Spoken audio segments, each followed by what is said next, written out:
Asia cup rising স্টার্সের দল তখনও ঘোষণা করা হয়নি, এনসিএল 4 ডে চলছে। দল ঘোষণা হবে একটা ব্যাপার।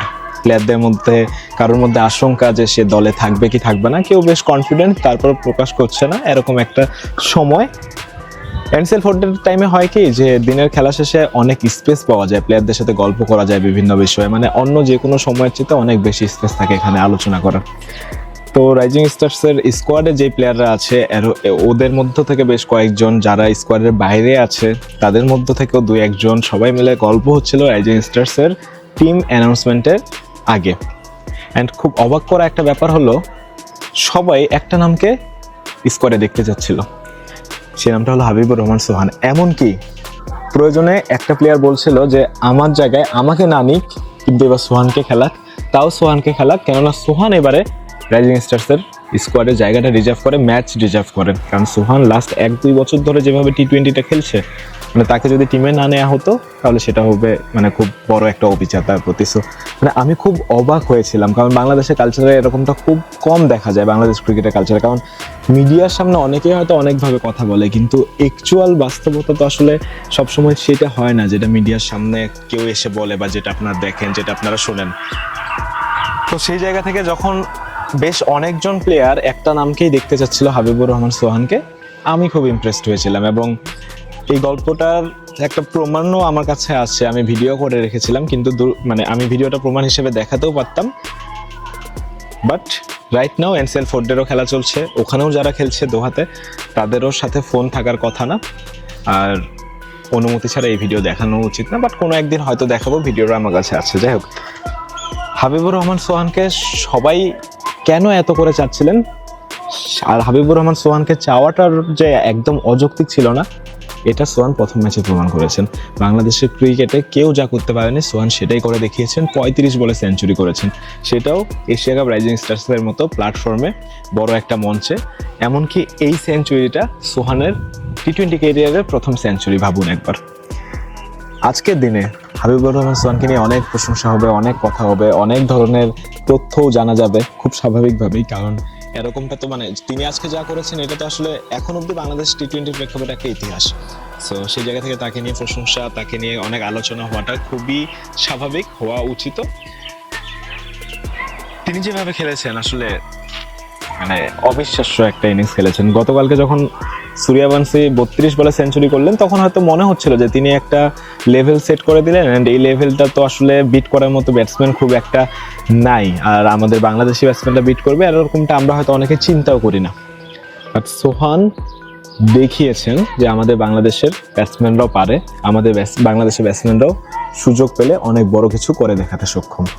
একটা সময় ছিল হাবিবুর রহমান সোহানের যখন 24 বলে 88 রান ছিল, সোহানের খুব সম্ভাবনা ছিল পুরো পৃথিবীর ক্রিকেট ইতিহাসে টি-20 সবচেয়ে দ্রুততম সেঞ্চুরিটা করার, যেটা আমি ভুল যদি না হয়ে থাকি এস্তোনিয়ার ব্যাটসম্যান সাহিল চৌহানের 27 বলে হয়তো সেঞ্চুরিটা ছিল। তো হাবিবুর রহমান সোহানের 24 বলে 88 রান ছিল, সোহানের সামনে খুব ভালো সুযোগ ছিল, তিনি মানে 26 বলে সেঞ্চুরি করতে পারতেন বা 27 বলে সেঞ্চুরিটা করতে পারতেন, তিনি সেটা পারেননি। তিনি 28 বলেও করতে পারতেন, হয়তো দ্বিতীয় হতেন। উর্বিল প্যাটেল আর অভিষেক শর্মা গত বছর করেছিল ইন্ডিয়ার একটা লিগে। তো সেই জায়গা থেকে হাবিবুর রহমান সোহান বলবো আমি যে তিনি ওই টার্গেটটা মিস করে গেছেন।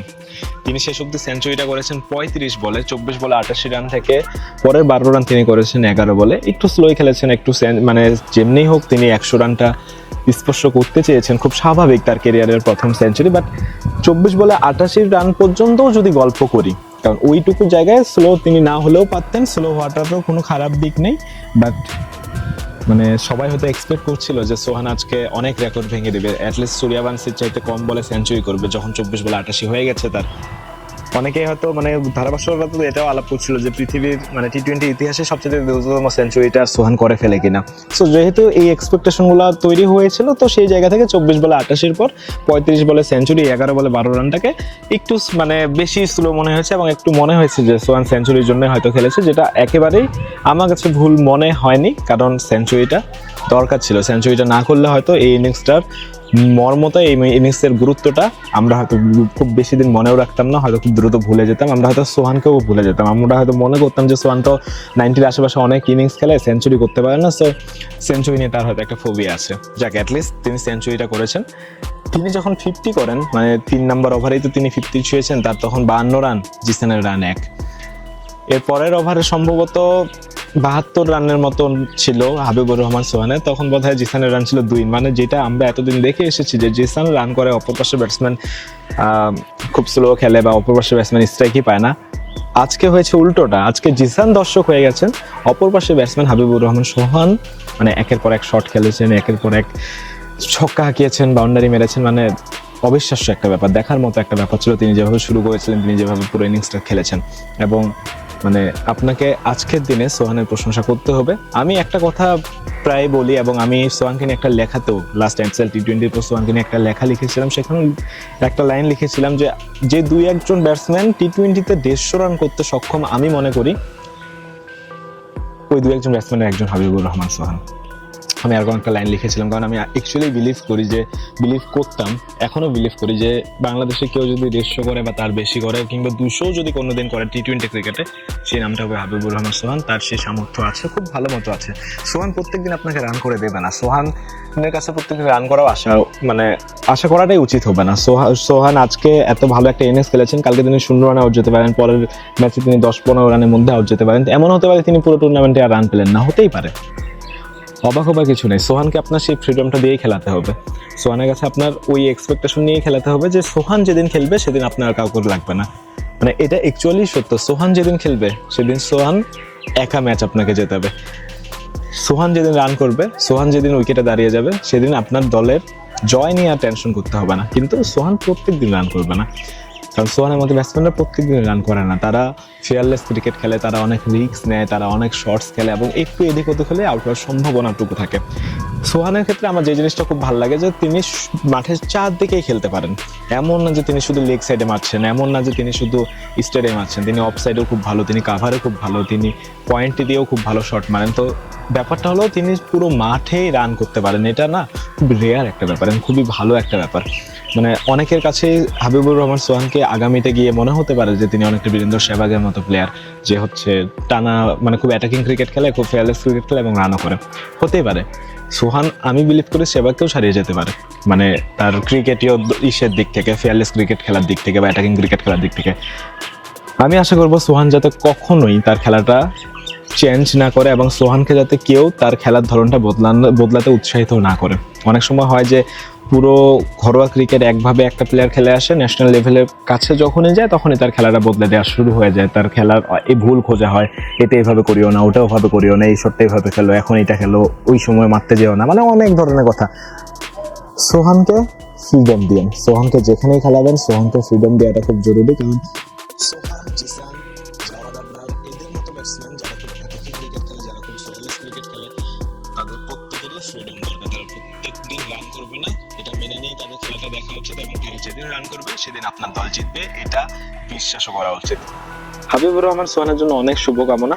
আমি বিশ্বাস করি সোহান একটু একটু করে প্রমাণ করবেন যে তিনি কতটা সামর্থ্যবান, এবং এই যে এতগুলো প্লেয়ার দল ঘোষণার আগে থেকে সোহানকে দেখতে চাচ্ছিল, আমি বিশ্বাস করি সোহান আন্তর্জাতিক ক্রিকেটেও যে একদিন খেলবেন ইনশাল্লাহ, এবং যেদিন খেলবেন তিনি এতগুলো প্লেয়ারের বিশ্বাসটা রাখবেন, এবং তিনি অ্যাকচুয়ালি সেই ক্রিকেটটা খেলবেন যে ক্রিকেটটার জন্য ক্রিকেট সংশ্লিষ্ট তার বন্ধু বান্ধবরা, তার মানে টিমমেটরা, তার বিপক্ষ দলের প্লেয়াররা, সবাই মানে পক্ষে বিপক্ষে সব প্লেয়াররা, মানে ক্রিকেটের মানুষরা যে ক্রিকেটটার জন্য তাকে টপ লেভেলে দেখতে চেয়ে এসেছে, সোহান ইনশাল্লাহ সেই ক্রিকেটটাই খেলবে।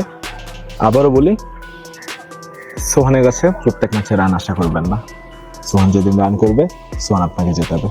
তাকে সময় দিন, ধৈর্য ধরুন, এমন অনেক সময় আসবে তিনি 5, 6, 7টা ইনিংস টানা হয়তো রান পাবেন না, কিন্তু তাকে যদি খেলানো হয়, তার খেলা দর্শক হিসেবে যদি আপনি দেখতে বসেন, জাস্ট এন্টারটেনমেন্টের জন্য দেখতে বসবেন, যেদিন তিনি উইকেটে দাঁড়িয়ে যাবে তার চাইতে বেশি এন্টারটেইন আপনাকে কেউ করতে পারবে না।